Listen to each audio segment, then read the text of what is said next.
Olha, e o Ministério da Saúde divulgou uma nota técnica com orientações sobre a vacinação contra a Covid-19 em gestantes e mulheres que acabaram de ter um bebê e que têm alguma comorbidade. Atenção, antes elas estavam fora dos grupos prioritários, porque não houve teste de vacina em grávidas.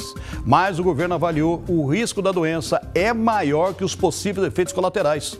O dado é preocupante e metade das gestantes que morreram por Covid no mundo são brasileiras. E elas deixaram pelo menos 45 mil órfãos no país. Você já pensou? As mulheres brasileiras que morreram porque ou estava grávida, teve neném, ou depois que teve neném morreu aí de Covid, deixaram 45 mil crianças para trás. Meu Deus, que preocupante. Vamos ver essa história. É nesta casa simples, de número 75, que a vida vai recomeçar para esta família de Ribeirão das Neves. E não vai ser fácil. A nossa conversa foi 20 dias após a morte da matriarca. Helenice Dias de Souza é mais uma vítima da Covid-19. Eu não estou acreditando ainda, sabe? É muito triste, sabe? Só quando acontece assim com a família da gente mesmo que a gente vai entender que isso está sendo real. Eu ia pra casa dela todo dia. E todo dia que eu acordo agora, aí tem vezes que eu fico assim, nossa, eu vou subir, aí eu lembro de novo, não tem como eu subir, minha mãe faleceu. Aí é muito triste. Helenice deixou 9 filhos, alguns ainda completamente dependentes de tudo. A Aline é a mais velha das mulheres. Aos 23 anos, ela tenta lidar com a dor da perda da mãe. Eu não sabia que doía tanto, sabe? É muito difícil, ainda mais quando a gente olha para as crianças, que dói mais. Mas é que nem eu peço a Deus todo dia força. Porque eu tenho que ser forte, né? A vida da Aline virou do avesso de uma hora para outra. Ela morava nesta casa apenas com os filhos, de 2 e 7 anos. Mas com a morte da mãe, se viu obrigada a assumir outras responsabilidades. É ela quem está cuidando de 3 irmãos. O mais novo deles tem menos de 1 mês de vida. Eu nunca me imaginei com 4 filhos, de repente, 5. Para mim foi um abalo, mas eu vou cuidar com todo amor e carinho, que nem eu cuido dos meus filhos, vai ser muito bem amado. Helenice apresentou os primeiros sintomas da doença poucos dias após dar à luz ao filho caçula. Ela foi levada para o hospital, onde ficou 8 dias em observação e em contato com a família.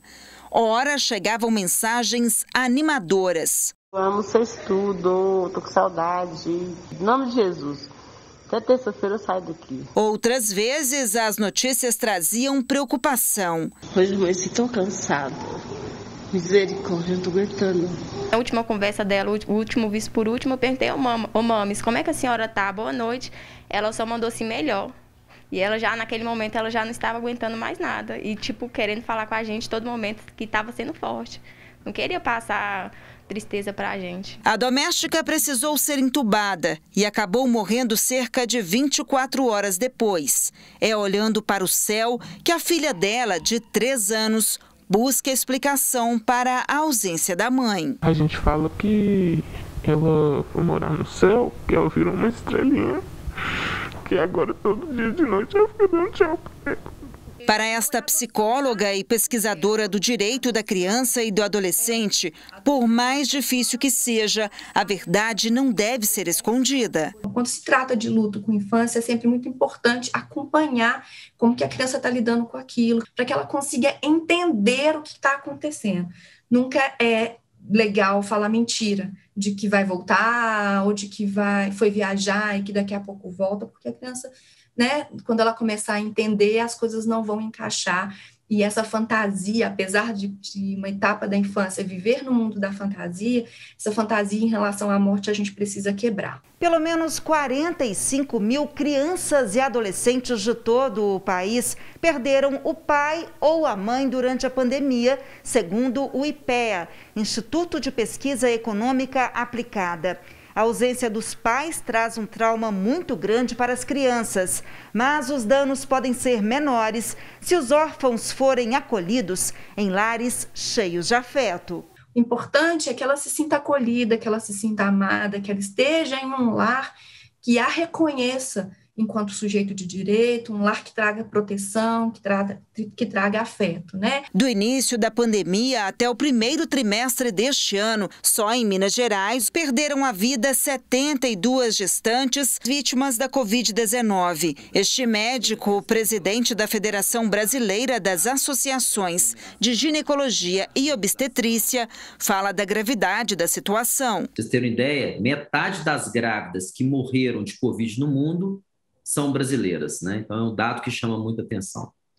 A gente sabe que se a gente comparar uma grávida e uma não grávida com Covid sintomática, o risco de complicação é maior nas grávidas. Já está tendo uma discussão para se incluir todas as gestantes no programa de vacinação no Brasil. Nesse momento, o Ministério da Saúde ele reconhece, né, aquelas grávidas que tenham comorbidades, né?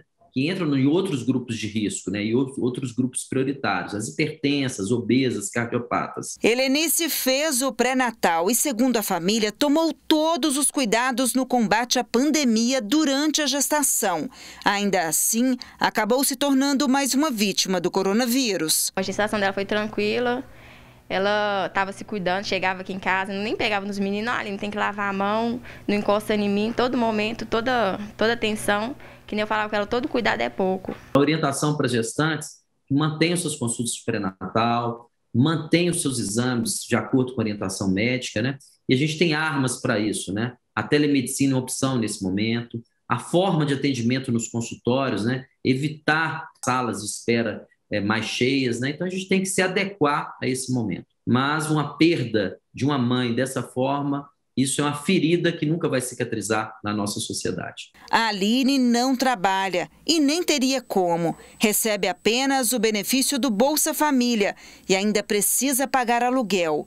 Diante de tantos acontecimentos que marcaram a despedida da mãe e a chegada de mais um irmão, só mesmo a solidariedade para trazer um conforto à família e o tempo para amenizar a dor. Primeiramente, eu tenho que agradecer a Deus e depois as pessoas que se mobilizou e nos ajudar, né? Porque eu não ia conseguir sustentar todo mundo assim, né? Foi chegando tanta doação, que a única palavra que eu tenho para falar é só gratidão mesmo. Nós temos que se unir e poder dar força um pro outro, porque se a gente não se unir, quem vai se unir por nós?